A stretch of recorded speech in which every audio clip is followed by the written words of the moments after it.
Meus amigos, minhas amigas, Frederiquinho Caldeira.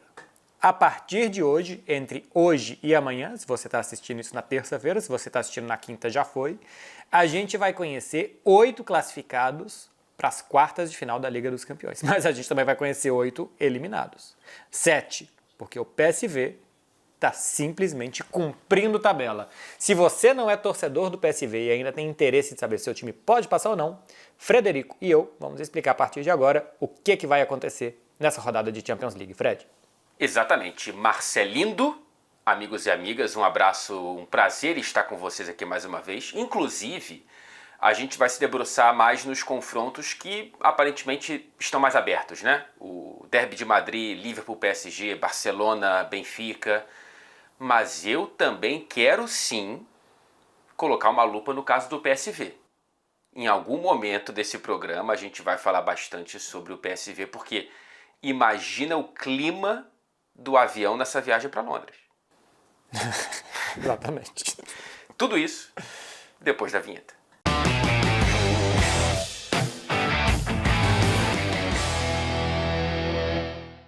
Antes de mais nada, eu já preciso dizer que eu fiz 2 pesquisas para esse programa. A primeira delas foi pesquisar uns tweets que eu já tinha visto da probabilidade de cada um se classificar. E a segunda, que realmente deu trabalho, de saber se algum time já tinha conseguido fazer mais do que 7 gols de diferença numa eliminatória. Então, você aguarde o Out of Context. Numa eliminatória mundial. Eliminatória mundial. Caraca, eu tô curioso porque eu não consigo, evidentemente, lembrar desse único exemplo. Assim, Não era um mata-mata. Enfim, é papo tá bom, não era um mata-mata. Daqui a pouco. Por onde você quer começar?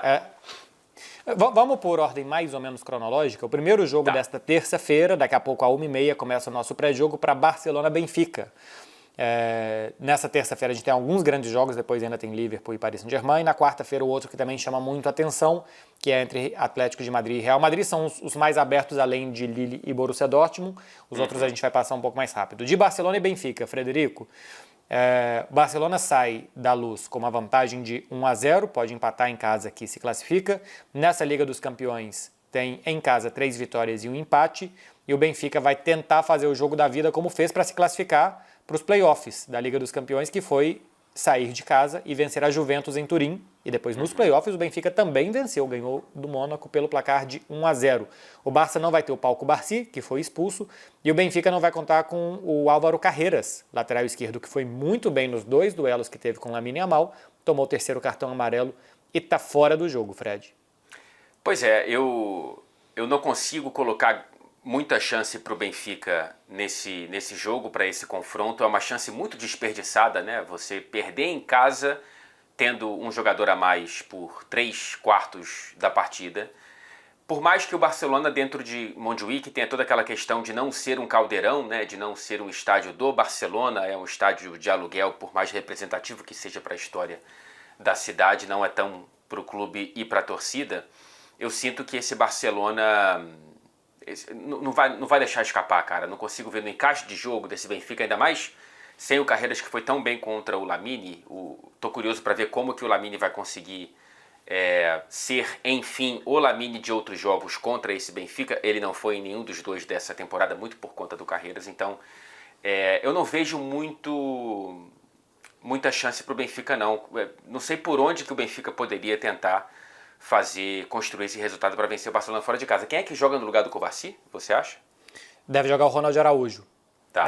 O Inigo Martínez é o titular zagueiro pela esquerda, que é canhoto, e hoje tem disponíveis o Araújo e o Eric Garcia. Pela contundência do Ronald Araújo, foi escolhido para jogar também em Lisboa, fez os 2 jogos em Lisboa, eu acredito que vai ser ele. Aqui eu acho que a chance do Benfica é que o Barcelona muitas vezes promove jogos muito abertos. E promover jogos muito abertos é sofrer muitos gols. Então, numa dessa, se o Benfica topa fazer um jogo lá e cá com o Barcelona, ir para trocação e vamos ver quem é que tem um soco mais forte, numa dessas o Benfica está num dia que a mão é mais pesada do que a mão do Barcelona. Os jogos que o Barça perdeu em casa essa temporada foram para Las Palmas, Leganés e Atlético de Madrid.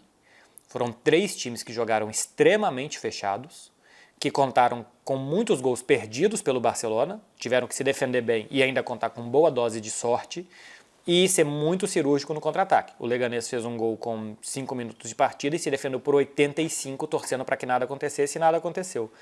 No jogo que o Barcelona perdeu do Atlético de Madrid, o Hans foi um jogo de último jogo do ano, o Barcelona tinha aberto 6 pontos para o Atlético e quando terminou o ano estava 5 atrás, uma doideira assim de a distância que ele perdeu. E o Hans Flick falou, se a gente jogar sempre assim, eu estou muito feliz porque a gente vai ganhar a maioria das vezes.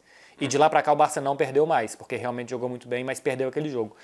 Então eu acho que o Benfica tem duas alternativas. Ou joga todo atrás, torce para o Barcelona ter um mau dia e é muito cirúrgico no contra-ataque, ou vai para a trocação que ele foi no 5-4 no Estádio da Luz. Extremamente agressivo, mordendo sem parar o Barcelona e ver o que pode tirar daí. Eu utilizaria a segunda tática, tá? Morder sem parar, deixar o Barcelona desconfortável. Se o Barça toma um gol, pode vir dúvida. E agora o que a gente faz? E vamos muito para cima, não vamos? E deixar o Barcelona em dúvida, como esse time ainda não esteve nessa temporada, o Barcelona é um time muito consciente do que pode fazer, talvez seja uma chave psicológica para o time português. Eu sinto que esse Barcelona, por mais que haja talvez lapsos de concentração em partidas menores, em jogos grandes é muito difícil que esse Barcelona deixe a peteca cair, cara. Ainda mais com a noção do peso que a Champions tem para esse clube dentro do retrospecto recente, é uma sensação meio de obrigação, né? Assim, se cai para o Benfica, instaura uma crise numa temporada que vai muito bem, obrigado até aqui, imagino.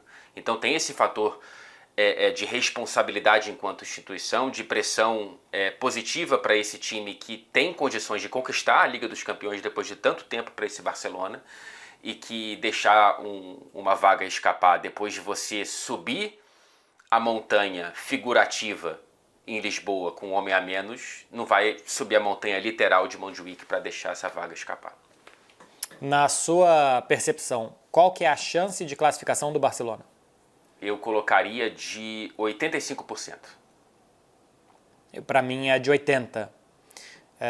Mas eu estou entre 80% e 85%. Eu estou quase discordando de mim. A gente pegou aqui para ilustrar simulações feitas por um perfil do Twitter que chama Football Meets Data. Cuidado que ele é muito simulado. Futebol, carne e dias, né? Futebol Meet Data. Futebol encontra com os dados. E aí eu te pergunto, Frederico, você tem dado em casa? Não para o Chesney, né? Como o nosso querido Arthur Quezada. Ele daria. Football Meets Data, ele faz simulações ele faz 10 mil vezes as simulações via computador daquele jogo. E segundo eles, não sei se é uma pessoa só que toma conta da conta, o Barcelona tem 88% de chance de classificação. Olha só. Se enfrentassem 10 vezes em 1,2, o Benfica se classificaria. Está mais perto dos seus 85% do que dos meus 80% de chance do Barça. Está mais para o imponderável do que para, de fato, algo que possa acontecer. E, enfim, o imponderável aconteceu, por exemplo, no Parque dos Príncipes, né? E a gente pode já entrar nesse jogo porque o Liverpool conseguiu sobreviver numa dessas aí. Se o Football Meets Data tivesse simulado aquele jogo naquelas condições, 27 finalizações para o PSG e 2 para o Liverpool, o resultado de 1-0 para o Liverpool teria saído em uma de 100, sabe? Assim, foi um negócio que só o futebol consegue entregar. Na maioria dos esportes que eu tenho um mínimo de conhecimento, o volume de jogo que o PSG criou se retrataria de alguma maneira no placar, e no futebol não teve isso, o Liverpool conseguiu vencer. Agora, me preocupa muito que o encaixe tenha sido tão confortável para o Paris. Assim, eu sei que é outro estádio, que Anfield tem toda essa mística, que o Liverpool é forte nessa temporada dentro de Anfield também, mas não é o suficiente, cara. Eu fiquei um pouco... Por mais que a gente já tivesse a consciência da força e da melhora desse PSG nos últimos meses, eu fiquei assustado com a maneira como o Liverpool foi massacrado. Assim. Foi um massacre em que o massacrado saiu vencedor. Eu estava assistindo o seu vídeo pós-jogo, e quando você falava dessa correlação com outro esporte e tal, na hora eu pensei em um que depois você citou, que é o boxe. Só o boxe é capaz de que um time seja completamente espanqueado por 12 assaltos e que acerte um golpe e nocauteie o seu rival. Então, só o futebol e o pugilismo tem essa condição de oferecer isso. Aqui, sobre o encaixe, a sensação que eu tenho é que o Paris Saint-Germain vai fazer o mesmo jogo que fez no Parque dos Príncipes. pelo perfil do Luiz Henrique, pelo perfil do time, não é um time de ter plano B. O plano B é fazer o plano A ainda melhor. Então o Paris Saint-Germain vai tentar fazer exatamente a mesma coisa, morder muito, fazer com que o Liverpool tenha que dar não bolas longas, tem que dar chutão, né? O Liverpool tinha que dar chutão, porque não conseguia passar a barreira de meio-campistas. Do Alisson mandar os jogadores para frente, porque falar aqui curto a gente não vai conseguir sair. E que a água não pare de entrar no barco. O Paris Saint-Germain recupere ataque, recupere ataque, recupere ataque. A questão é que eu acho que o Liverpool vai fazer outro jogo. O Liverpool tem uma semana para entender o que fez de errado, como que os encaixes do Paris Saint-Germain funcionaram e sair deles. Se o Liverpool conseguir fazer um bom dever de casa e corrigir os erros do Parque dos Príncipes, ele tem chances de se classificar. Porque senão, se for o mesmo jogo, se for mais 90 minutos do que aconteceu no Parque dos Príncipes, vai passar o PSG. Porque não dá para que 2 vezes isso aconteça, sabe? 2 vezes o goleiro faça o nível de defesas que fez, que tem um impedimento por um calcanhar,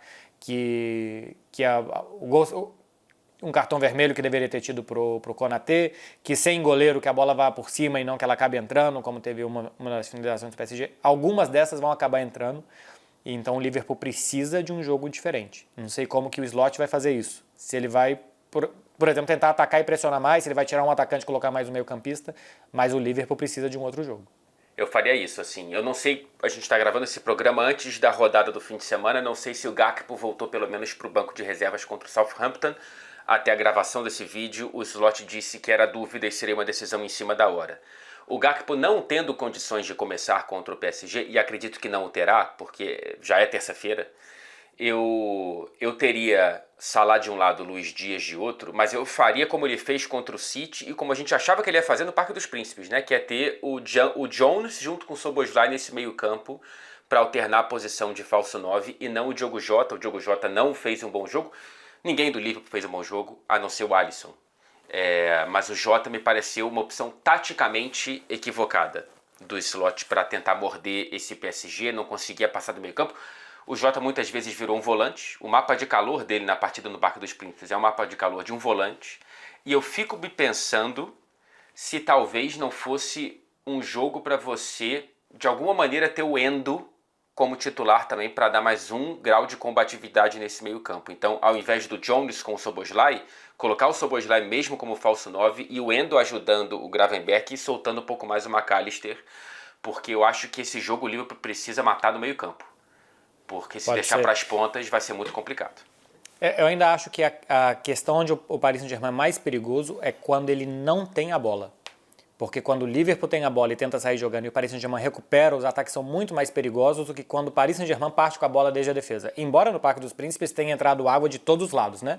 Tenha sido recuperando bola, tenha sido pela direita, pela esquerda, em cruzamentos, em jogadas individuais, de todos os jeitos. Não sei se o Endo tem uma saída tão boa, como, por exemplo, ele pode fazer com esses outros 4 meio-campistas, colocar Gravenberch, McAllister, Szoboszlai e Curtis Jones, para que o time envolva o Paris Saint-Germain, saia dali e a partir de então consiga fazer o que não conseguiu hora nenhuma, que é colocar os pontas para correr. O Liverpool ganhou o jogo em jogada de time pequeno. O goleiro dá um chutão, um atacante ganhador de vida lá na frente para trombar, cabecear, ver o que acontece, a bola cai e rola para alguém chutar de primeira. É jogada assim, de time. Tem muito time pequeno que a jogada é essa, que é ganhar a segunda bola na frente. Goleiro para o centroavante, segunda bola e a partir daqui vamos ver o que vai acontecer. Foi a única alternativa do melhor time da Europa para ter alguma finalização de perigo contra o Paris Saint-Germain. Me parece um jogo muito aberto, a não ser pelo fato do Liverpool poder jogar diferente, por jogar em casa e por ter vantagem de um gol. Tudo isso, para mim, gera uma chance do Liverpool de se classificar de 60% a 65%, Fred. Cara, eu colocaria 55. Eu acho que está muito próximo mesmo. Eu ainda estou impactado pela maneira como o PSG dominou o Liverpool. Ninguém fez isso. E ninguém fazia isso com o Liverpool do Klopp há muito tempo. Então não é só dessa temporada que a gente está falando. Cara, o Liverpool passou 70 minutos sem uma finalização. Não, 87 sem acertar o gol. Eu queria, né, que algum site de estatística me dissesse o último jogo que isso aconteceu. Porque eu não tenho na minha memória. Do Liverpool do Klopp. Do Slot não teve. Do Liverpool do Klopp eu não lembro. Então, 55-45, dando a vantagem para o Liverpool por esses fatores aí que você disse. Jogar em casa e o Slot é muito bom treinador. Ele vai, evidentemente, entender que daquela maneira não dá para jogar. Você sabe qual que é a porcentagem que o simulador do Football Meets Data coloca de classificação do Liverpool? Não. Tempo na tela? Não vai entrar tempo na tela, não. 84%. Que isso? O Football Olha Meets só. Data acha que é um Barcelona-Benfica, porque ele dá chances para o Barcelona de 88%. Rapaz. Não é? Bom, acho que esse computador aí não viu o primeiro jogo não, Marcelo Beck. Exatamente. Assim, dizem que a inteligência artificial, que o computador, que os robôs vão dominar o mundo, né? Eu tenho um robô na minha casa que ele entra embaixo de uma cadeira e ele não sabe sair. Fica completamente desesperado, pede ajuda, manda mensagem no celular. Robô, não sei o que, 1903 está preso. Eu vou ver, ele só subiu em cima de um chinelo, Fred. Não consegue sair. Não consegue Fica sair. batendo nas quinas da cadeira. Da cadeira e não sabe sair. É isso que vai dominar o mundo. Então, eu não confio. Sempre que ele faz isso, eu faço vídeo, posto, Bom. porque até os robôs dominarem a gente, enquanto eu puder humilhar eles, eu vou humilhar. Agora, né, no Museu Futuro dos Robôs, mostrando por que eles extinguiram com a humanidade, vai estar o seu vídeo. Exatamente. Como Ia roubando justificativa. todos os dados e eu fazendo vídeo apontando para ele. Vamos ver se o Ai, simulador aqui foi bem ou não. 84% de chance de classificação para o Liverpool. Vamos passar de cara para o outro prato principal dessas oitavas de final e tirar por ordem cronológica. Nessa terça-feira, a gente ainda tem o Bayer Leverkusen recebendo o Bayern de Munique e ainda tem a Inter de Milão recebendo o Feyenoord. A gente vai passar esses confrontos, em teoria, mais decididos daqui a pouco. Atlético de Madrid e Real Madrid, Fred. O jogo de quarta-feira na casa do Atlético, no Metropolitano. Eu acho que vai ter um clima muito mais tenso do que teve no Santiago Bernabéu. As coisas no Bernabéu se resolveram no campo, na bola, poucas faltas. Eu acho que nenhum cartão amarelo foi mostrado naquela partida, se eu não estou enganado. Real Madrid tem a volta do Jude Bellingham e vamos ver como que ele se comporta depois de um 2-1, que, veja só como é que são as coisas, na falta do Bellingham foi o Brahim que tirou o coelho da cartola, exatamente o substituto dele para fazer o gol da vitória. Bom, a torcida do Atlético vai fazer o que faz, né? De um lado, toda a força impressionante, é um dos estádios mais barulhentos que eu me lembro de ter ido, assim, é realmente impactante e intimidador. Tem os exageros que vão acontecer, os exageros criminais, né, que provavelmente vão acontecer em direção ao Vinícius, principalmente antes do jogo. E aí, então, o Atlético vai criar esse clima de isso aqui é um inimigo que está na nossa frente, que dificilmente o Real cria para cima do Atlético, né? Acho que o Real olha para o Atlético de cima para baixo e o Atlético olha para o Real Madrid como, né, o grande vilão, assim, uma visão muito mais antagônica do que do outro lado. Agora, isso faz parte do jogo, isso é legal, tirando, né, o que eu disse agora há pouco, mas o Atlético tem bola para vencer do Real Madrid. Eu acho que, diferentemente de outras eliminatórias e de outros encontros, esse Atlético não precisa principalmente disso. Isso faz parte da cultura e da era Diego Simeone, principalmente, desse Atlético de Madrid e tal, mas acho importante talvez o time entender que isso pertence à torcida e eles vão ter que jogar bola, porque bola por bola dá para esse Atlético de Madrid vencer o Real. O jogo de ida, eu acho que o Atlético percebeu que não era o jogo dele. Ele quis se expor o mínimo possível e ele também percebeu que se defender sem a bola estava ruim. O Atlético de Madrid terminou o primeiro tempo com mais posse de bola e terminou o jogo com 49% a 51% de posse de bola. É um time que, por exemplo, contra o Barcelona, entrega a bola, fica todo na defesa e tenta contra-atacar e entende que essa é a forma certa de jogar. Depois do gol do Real Madrid cedo e dos 10 primeiros minutos do Real Madrid, que foi, eu acho que o único momento do jogo que alguém dominou alguém, o Atlético percebeu, se continuar assim, não vai dar. E aí ganhou um pouco mais o meio campo, controlou um pouco mais o jogo com a bola no pé. Mas é curioso que é um jogo que só 2 jogadores finalizaram mais do que uma vez. O Vini finalizou 3, uma no alvo, 2 bloqueadas, e o Rodrigo, uma no alvo, 1 bloqueada, ou para fora. Todos os outros jogadores não conseguiram nenhuma finalização, mais do que uma finalização. Só um jogador conseguiu driblar alguém mais do que uma vez, que foi o Javi Galán, que conseguiu 3 dribles na partida, todos os outros no máximo 1 drible. Não teve nenhum impedimento, ou seja, as defesas não ficaram expostas e não deixaram o adversário correr quase que em momento nenhum. Foi um jogo totalmente de intermediária, decidido por 3 golaços, 3 jogadas individuais, Rodrigo, Julián e Brahim, que decidiram o jogo. Eu acho que o Atlético vai ser mais agressivo, mas não tanto.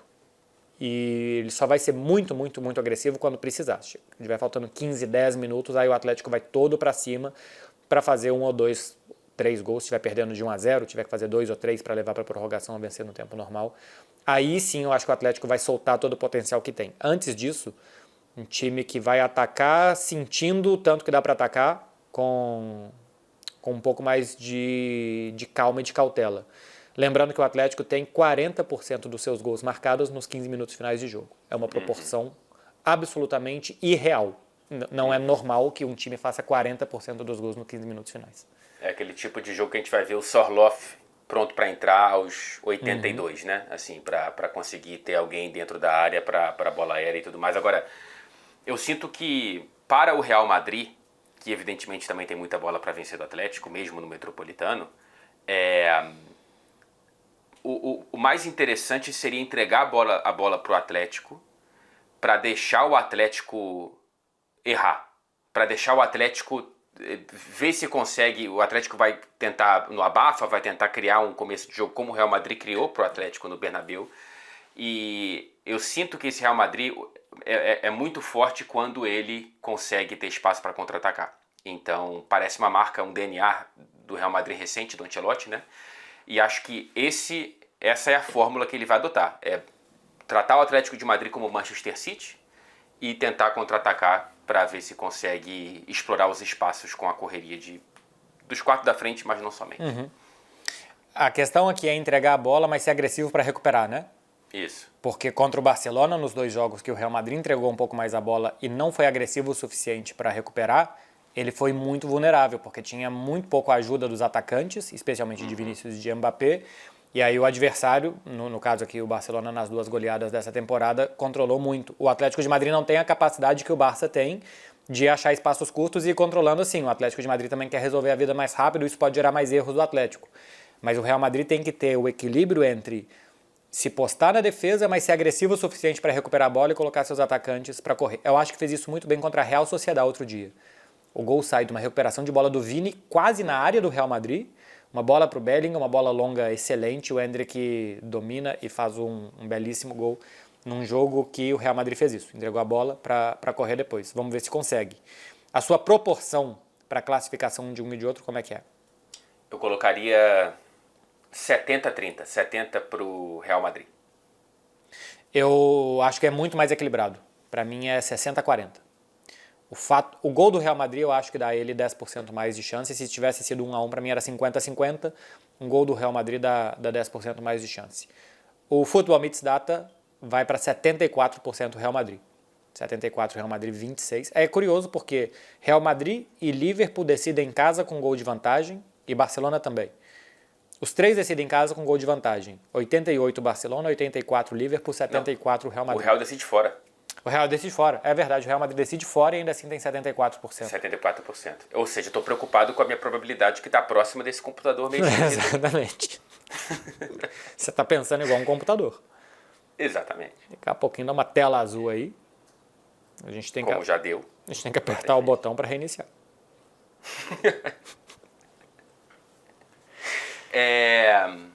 Vamos falar de Lille e Dortmund um pouquinho? Vamos. O jogo vai ser na França e a partida de ida mostrou um Dortmund muito insuficiente, que fez um bom primeiro tempo, mas não conseguiu repetir nada no segundo. Muito irregular o Dortmund e o Lille me pareceu muito confortável no segundo tempo do que eu assisti na partida na Alemanha. 1-1, o Lille decide em casa, Fred. Eu acho que o Dortmund não tem muitas possibilidades de conseguir essa classificação. É claro que, enfim, tem destaques individuais suficientes para reverter um jogo que não joga melhor que o adversário, mas o Lille me parece um time melhor do que o Dortmund. Assim. A temporada do Lille me entrega evidências e exemplos de um time muito mais sólido, de um time muito mais confiável, de um time muito menos errático do que essa temporada muito, muito, muito frágil do Borussia. A primeira fase da Liga dos Campeões nos trouxe bons jogos do Dortmund, mas a temporada está começando a invadir a Champions também. Então acho que não conseguir fazer a vantagem no Signal e Iduna Park foi praticamente fatal para esse Borussia. Então eu colocaria uns 80-20, cara, pro Lille. Para mim é 60-40. Você cobriu o Lille essa temporada, né? Lille e Liverpool, né? E Liverpool. Foram muito incômodos, né? Muito. Cara, em Anfield eles jogaram pra caramba. Tudo bem, agora contra o PSG tomaram 3-0 no primeiro tempo, né? Assim, na Liga Francesa. Mas na Champions eles têm exemplos de jogos. Em Anfield eles conseguiram fazer uma vida meio... infernizar um pouco a vida do Liverpool, que venceu por méritos próprios, mas foi um jogo muito parelho. Eles venceram Real e Atlético de Madrid na fase de Liga da Champions. E na última rodada fizeram para se classificar diretamente um 6-1 para cima do Feyenoord. Que... ganhar do Feyenoord, tudo bem, pode acontecer, mas o 6-1 chama atenção. Para mim é 60-40, Lille. Acho que é um jogo muito equilibrado. Eu tenho mais dificuldade de ver o Lille sendo pedra do que vidraça, quando ele tem que aguentar mais. Eu acho que tudo bem quando ele tiver que sair para jogar contra o Dortmund, se der espaço em contragolpe, se o Dortmund conseguir sair, eu acho que aí pode ter um pouco de mudança de panorama do que foi a partida. Mas 60-40, e eu estou muito perto da projeção do computador, que deu 61% de chance para o Lille e 39% para o Borussia Dortmund. Não seria uma loucura dar uns 60 pro Lille, então, né? Esse negócio de... a gente ainda tá lá. Bom, esse jogo é na quarta-feira também. Ficaram faltando jogos, em teoria, um pouco mais decididos. Vamos voltar para hoje, que temos Inter e Feyenoord. Vitória da Inter fora de casa por 2-0, ainda perdeu um pênalti. A Inter, até o momento da gravação desse vídeo, é a líder do campeonato italiano. O Feyenoord é o quarto do campeonato holandês. Jogou na Holanda com 11 desfalques, é um time completamente arrasado pelas lesões. Acho que aqui a Inter tem muitas boas chances de passar, né? É uma Inter que é pragmática quando tem que ser pragmática. O Inzaghi provavelmente vai dar uma rodada nesse time, como deu na Holanda, né? Colocou o Çalhanoğlu no banco, por exemplo, para colocar o Zielinski. E também tem as próprias lesões para administrar, não vai forçar nenhum jogador que esteja no limite ou talvez voltando de lesão. Não sei quem é que pode voltar para esse jogo, mas não vejo chances consideráveis, reais assim para o Feyenoord. Só naquele terreno do imponderável do futebol. Vejo uma passagem até tranquila para a Inter de Milão. 95-5 para mim. Vou contigo nessa. O computador está em 97-3, mas aqui também, assim, os 5%, entre o 95% e o 100%, parece que são muitos porcentos, né? Porque é basicamente já classificado. O outro jogo é entre Bayer Leverkusen e Bayern de Munique. Aqui tem uma coisa que é interessante, os jogos de quem jogou em casa nessa temporada, os confrontos entre eles, quem jogou em casa foi muito melhor. No campeonato alemão, a partida do primeiro turno foi 1-1, em que o Bayern finalizou 18 vezes, o Leverkusen 3, sendo que uma das finalizações do Leverkusen é de trás do meio campo. Alguém achou que era uma boa ideia tentar encobrir o Neuer a 60 metros do gol. Só que o jogo em Leverkusen, há menos de um mês, foram 15 finalizações do time da casa e o Bayern não acertou o alvo. Finalizou 2 vezes, 2 para fora. Como foi 3-0 na ida, a gente pode pensar, bom, então pode ser igual o jogo do campeonato alemão e um 3-0 para o Leverkusen. Só que aqui é difícil demais que o Bayern de Munique na Champions tome 3 gols em uma partida como essa. E a outro Leverkusen em relação àquele que visitou Munique no começo da temporada, né? Assim, o Leverkusen é muito melhor. O Neuer não volta para esse jogo. Pode estar aí uma possibilidade. O Neuer que se machucou de uma maneira um pouco vergonhosa, Marcelo Beckler. Assim, velho não pode correr. O Neuer foi correr para comemorar o gol, sentiu uma fisgada, um problema muscular. Assim, se fosse caindo era pior, porque velho é poroso. Velho cai, quebra a bacia, vai para o hospital, água no pulmão. Um amigo meu matou a avó dele de pantufa. Deu uma pantufa para a avó dele, ela foi calçar, caiu, quebrou bacia, pulmão, água no pulmão, não resistiu. Que horror. Tudo isso porque ganhou uma pantufa com uma boquinha de jacaré. Não, e o Neuer, a sorte dele é que a pequena área não está no banheiro, né? Porque assim, o banheiro é como se fosse um atalho para ambulância, para o pessoal de terceira idade, né? Então assim, o Neuer que tome muito cuidado nessa recuperação dele, não celebre gols do Bayern de Munique, né? Mesmo em recuperação seria um problema. Isso que dá ser alegre, né? A alegria tende a prejudicar muito as pessoas, especialmente a saúde. Se você que está assistindo a gente está feliz, não demonstre. Fique feliz em silêncio, não corra para abraçar ninguém, não abrace as pessoas que você mais ama de felicidade, a não ser que elas estejam muito perto de você. É por isso que velho é ranzinza. Não é humor É por natural, saúde. é autopreservação. É simplesmente Sobrevivência. Darwin. Os velhos felizes todos morreram. Só sobraram os Todos. velhos ranzinzas que não correm. Tanto que normalmente você vê um velho xingando alguém de longe. Ele não vai lá. Isso. Pedindo pra molecada parar de jogar bola na rua, mas o cara tá atrás da janela dele. Normalmente sai ele de tá casa numa pra janela. reclamar. Isso. Um banco de uma praça jogando dama. Então, sem o Neuer, o Bayern de Munique ele pode ter uma fragilidade.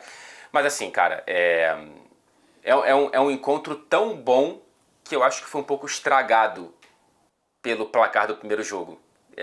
Esse segundo jogo vai ter que ser uma partida, um primeiro tempo perfeito do Bayer Leverkusen, né? Porque se não tiver 1-0 pro Leverkusen em intervalo, tem uma chance, assim, mas é um primeiro tempo que eu acho que precisa idealmente ter 2 gols pro Leverkusen e ir pro segundo tempo com o Bayern de Munique já dentro da própria cabeça e completamente em pânico. Mas eu acho muito, muito, muito, muito difícil. Eu colocaria aí 75-25 pro Bayern de Munique. Eu tô olhando aqui, o goleiro que entrou no lugar do Neuer é o 4º goleiro.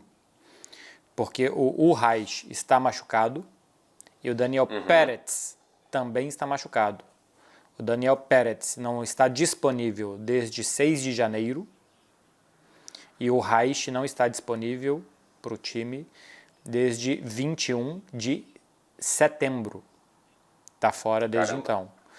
Entrou o inesquecível Jonas Urbich, que é um goleiro do time sub-21 da Alemanha, que fez a sua primeira partida na temporada e que antes jogava na 2ª divisão. Eu estou tentando pegar de qual time que ele veio.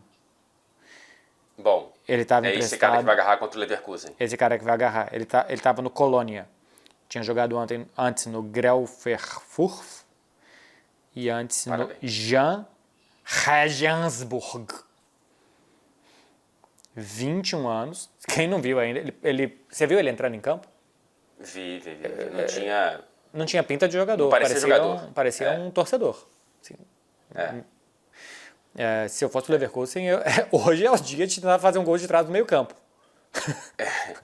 Aí vai ver, o cara vai fechar o gol contra o Leverkusen, só porque a gente tá aqui. Goleiro da seleção sub-21, é o próximo Manuel Neuer. Não tem pinta de jogador, esse daqui não dá em nada. Daqui a pouco fecha o gol. Vibe Neguebinha, sabe? Os caras falando do Vinícius Júnior, que era o novo Negueba e tal. E a gente com total desconhecimento, fazendo o que quem não tem conhecimento faz, que é menosprezar o ser humano que está do outro lado, simplesmente trabalhando. Perfeitamente. A sua proporção é de qual quanto? É a sua porcentagem? É 75-25. 75. Cara, 3-0 pra mim é 90%. 95. 90-10. 90-10. Vamos ver o que o computador acha disso. O computador acha 95-5. Olha só. Você ficou longe do computador. É muito difícil mesmo. Fiquei longe do computador. É bom pra visão. É bom pra você preservar a visão. Os jogos de quarta-feira, Aston Villa e Clube Bruges. Já foi também. Esse aí, pra mim, é 95-5. O Aston Villa consegue vencer. Não foi um bom jogo de futebol, mas nos minutos finais o Bruges deu 2 tiros nos próprios pés com gol contra e com pênalti. E não vejo possibilidades do Aston Villa deixar essa vaga escapar. Então tá pra mim 95-5.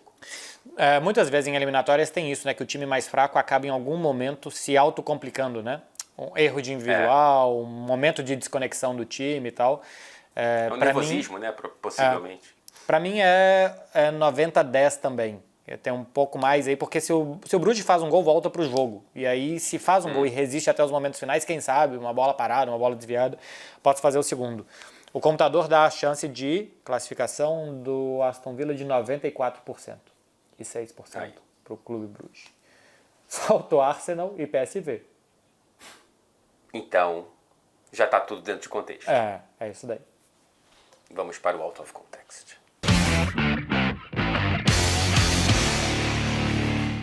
Então, Marcelinho, Arsenal 7, PSV 1 na semana passada. E aí, cara, eu fiquei pensando aqui, antes de você trazer o exemplo de quem no futebol mundial conseguiu reverter algo parecido, e eu estou muito curioso para saber de qual país é essa belíssima e histórica remontada, Eu fiquei pensando aqui cá com meus botões as possibilidades que o PSV tem de repente bagunçar esse jogo, não sei se reverter ou anular e tal. Por exemplo, eu acho que seria muito prudente a torcida do PSV se organizar para fazer um foguetório no hotel do PSV em Eindhoven para ver se os jogadores perdem o voo para Londres. Eu achava que você viria com alguma coisa tipo coisas para fazer em Londres em 2 dias. Pode ser também. Posso mandar um pacote de viagem aí, de sugestão para torcida, museus, parques, bares e restaurantes, sabe? Exato. Visitar Buckingham Palace, né? Seria algo muito bom. Acho que também, se os jogadores do PSV levarem um souvenir dos coffee shops da Holanda para os jogadores do Arsenal antes do jogo. Entrarem em campo extremamente relaxados. Isso. Pode ser também uma possibilidade. Eu ainda somaria nisso daí a chance de prender os jogadores do Arsenal no banheiro. Pode ser. Que o Arsenal não tenha jogadores para colocar em campo, o que não daria, porque se o Arsenal perde de WO dá 3-0. Não pode não, tem que ter pelo menos ali 6, né? 6, 7? 6, 7. Eu sempre esqueço, 6, 7. Ou então, né, pode pedir para a fundadora do PSV, que é a Philips, de repente acabar com a energia no estádio, fazer alguma coisa Uma coisa contra ela própria, não né? acontecer. Exatamente, perde dinheiro, né, para ver se consegue. Porque, cara, sinceramente, imagina você ser o dono da pré-eleição do PSV antes do 7-1. Vambora, galera. Eu diria, o que você diria para os jogadores do PSV na pré-eleição? Eu diria, jogar aqui é um sonho, é uma oportunidade para todo mundo, vamos aproveitar esses 90 minutos como se não tivesse tido um primeiro jogo e fazer o melhor que a gente pode. Isso, e alguma coisa da honra do clube, vai. Vamos honrar os caras que viajaram aqui, aí olha para arquibancada ninguém. Todo mundo no Buckingham Palace lá fazendo. Porque os caras já tinham comprado ingressos, né? Ninguém comprou agora. Todo mundo lá fazendo o tour. Cara, eu acho que é por aí, é isso. Aproveita. Deve ter uns olheiros nas arquibancadas também. Sim. Ver se consegue fazer um golaço. A chance de você se mostrar para jogar no Arsenal. Exato. Cara, assim, é que o PSV tá brigando pelo título da Eredivisie, né? Acho que no momento é o vice-líder, o AZ Alkmaar, que é o líder, né? Tá atrás do Ajax, já tá bastante, já estão uns 8 pontos atrás. Então, cara, é tentar garantir não vaga na passar próxima vergonha Champions. mais uma vez. Não, e outra coisa, vale 2 milhões de euros uma vitória. Então. Mas assim, vencer já acho... É que o Arsenal provavelmente vai com o time B, né? Não tanto que eu acho que o Arteta não tem nem elenco pra rodar tanto assim. Mas tentar... Pô, um empatezinho já dá show, né? E outra coisa, o Arsenal tem que jogar com os atletas inscritos, né? Ele não pode colocar jogadores de outras ligas, então tem um número limitado de jogadores que estão inscritos e tal, então nem vai conseguir rodar tanto o Arteta, o elenco. Agora, o PSV pode se inspirar na seleção da Espanha em 1984, na verdade, eliminatórias para Euro de 1984, que chegou à última rodada da fase eliminatória precisando vencer Malta por 11 gols de diferença. Era uma fase de classificação com grupos de 5 equipes. A Holanda já tinha vencido o seu jogo e tinha chegado aos 13 pontos com 16 gols de saldo. E a Espanha jogava contra a Malta, precisando ganhar para chegar aos mesmos 13 pontos e fazer 11 gols para chegar aos 16 gols de saldo e passar a Holanda em número de gols marcados. Malta era um time ruim, mas tinha já uma vitória. Tinha sofrido 25 gols em 7 jogos, tá ok, né? Uma média de 3 gols e meio por jogo, não é tanto assim. Imagina, um time com média de 3,5 por jogo, você tem que fazer 11. E a Espanha tinha feito 12 gols em 7 jogos. A Espanha não tinha média de nem 2 gols por jogo. A Espanha abriu o placar, eu tenho aqui os minutos dos gols. A Espanha abriu o placar aos 15 e tomou o empate aos 24 minutos do primeiro tempo. Fez mais 2 gols no primeiro tempo, aos 26 e aos 28, e foi para o intervalo precisando de 8 gols. E ela conseguiu. Marcou aos 55, 60, 62, 63, chegou nos 15 minutos finais, precisando ainda de 4 gols. E saíram. marcou 75, 77, 79 e 88. Ainda teve 2 minutos de olé da Espanha. Depois de conseguir fazer 12-1. Esse time tinha quem? Eu não vou lembrar. Tinha o Santinilla, que foi atacante do Real Madrid, fez muitos gols e tal. Ele faz 4 gols nesse jogo. O Marcos Alonso, pai do Marcos Alonso. Chance aí de ser Marcos Júnior, os espanhóis perderam. Jogou aquela partida, entrou no segundo tempo.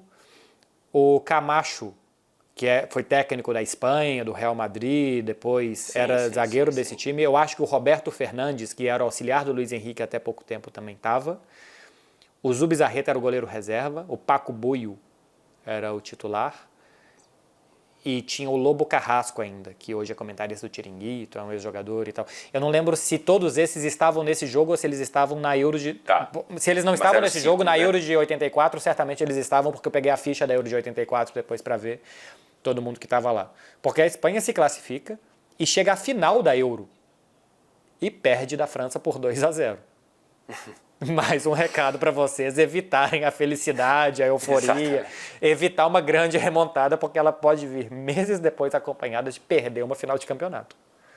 Agora, se eu pudesse ser uma mosquinha na parede do corredor das conversas no intervalo desse jogo, eu queria entender como que Malta sofreu 8 gols.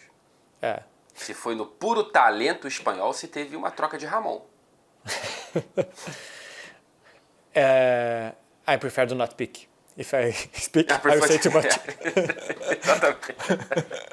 If I speak, I'm in problem. I'm problem. Big problem. Big problem. Enfim, foi isso que aconteceu. O gol da Espanha, aliás, o 12º, é marcado por um jogador que se chama Senhor. Poderia ser qualquer velho. Bom demais. Poderia ser Manuel Neuer.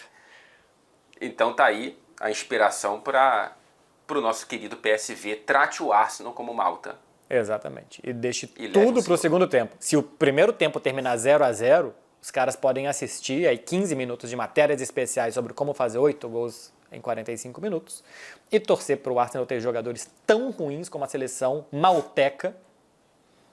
Malteca? Olha só. Maltaca? Eu não faço a mínima ideia. Tosa. Maltini? Ovo Maltini? Enfim. De malte. Não de Malta. Como aquela seleção. Outras remontadas que quase foram, que eu peguei aqui mais emblemáticas, Libertadores de 95, Grêmio e Palmeiras. O Grêmio fez 5-0 na ida e tomou 5-1 na volta. Sensacional. O Milan e Deportivo La Coruña, que o Milan fez 4-1 na ida e tomou... Cara, o Milan, vice-campeão... O Milan, entre títulos, né? Entre ser vice entre ser campeão em 2003 e ser vice em 2005, campeão em 2007. No meio disso, ele numa semifinal meteu um 4-1 no Deportivo de La Coruña e tomou um 4-0 na volta. E aí depois o La Coruña também perdeu a final, coisa que realmente não se alegra tanto. Não, isso é quarta de final, depois acho que perde a semifinal para o Mônaco, a final entre Porto e Mônaco. Enfim, entre remontadas e não remontadas, a Espanha é o exemplo para a seleção ou para o time do PSV. Para o time do PSV. Que tenha bastante energia. E depois eu passo aí a sugestão de tour por Londres para a torcida. E para os jogadores também. Agora, você quer a sugestão? A sugestão de hoje que a gente passa para vocês assistirem na Max é de Succession.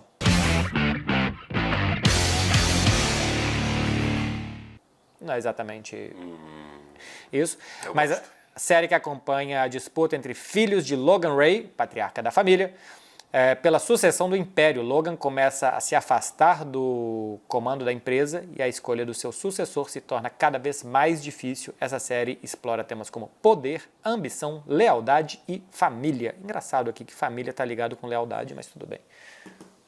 Eu acho que está mais ligado com poder e ambição. E com falta de lealdade, né? Assim, falar que trata temas como lealdade não quer dizer que a lealdade está presente. Assistiu Succession? De maneira alguma. Assisti e sou um grande fã. Então, a lealdade de fato não tá... aliás, o grande drive assim, que me conquistou nessa série é a criatividade para as mais diferentes maneiras de você demonstrar falta de lealdade com o seu familiar.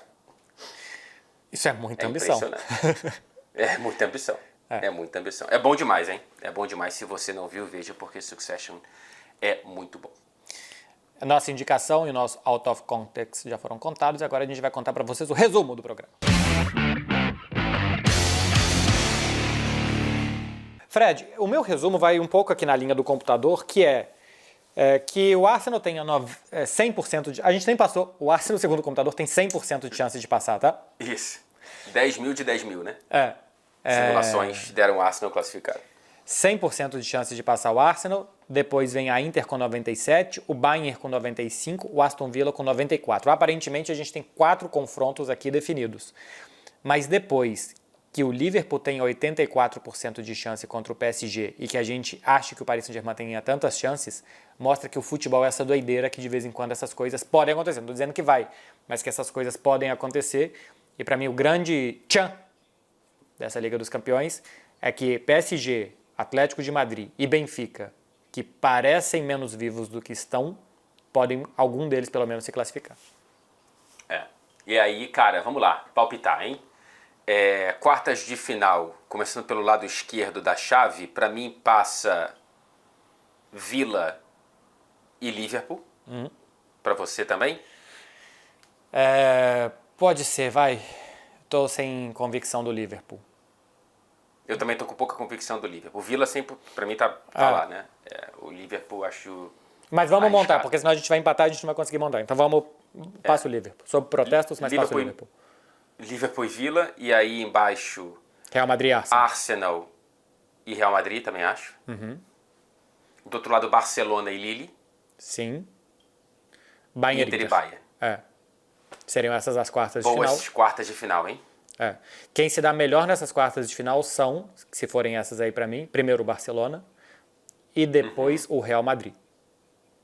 É papo para próximos programas, mas pelas lesões do Arsenal acho que seria um bom adversário. Por que não o Liverpool contra o Aston Villa? Confronto direto contra um time de Unai Emery decidindo no Villa Park. Exatamente. É jogo enjoado, cara. É muito enjoado jogar no Villa Park e quando você... Tudo bem que é o Liverpool, mas ainda assim, quando você humaniza um pouco o grande e poderoso Liverpool quando é alguém do próprio quintal. E Inter e Bayern eu fico muito em cima do muro, não sei. Acho que colocaria um pouquinho de favoritismo para Inter, mas ainda assim o Bayern pode ter instalado e acordado. Com esse 3-0 aí. São assuntos, para caso sejam esses confrontos, para próximos programas, mas a gente vai fazer Fred e Beckler explicam e também outros conteúdos na TNT, falando muito ainda de Liga dos Campeões. Por falar nisso, daqui a pouquinho, 1h30, começa o nosso pré-jogo de Barcelona-Benfica, exclusivo TNT e Max, e depois ainda tem Liverpool e Paris Saint-Germain, ainda tem Inter de Milão e Feyenoord, e ainda tem Bayer Leverkusen e Bayern de Munique, tudo isso só hoje. Amanhã tem mais 4 jogos exclusivos para vocês nessa quarta-feira na Max. Fred, boa cobertura, bons jogos e se divirta. Para nós. Vai ser mais uma grande semana dessa grande Liga dos Campeões até aqui. Um beijo e divirtam-se.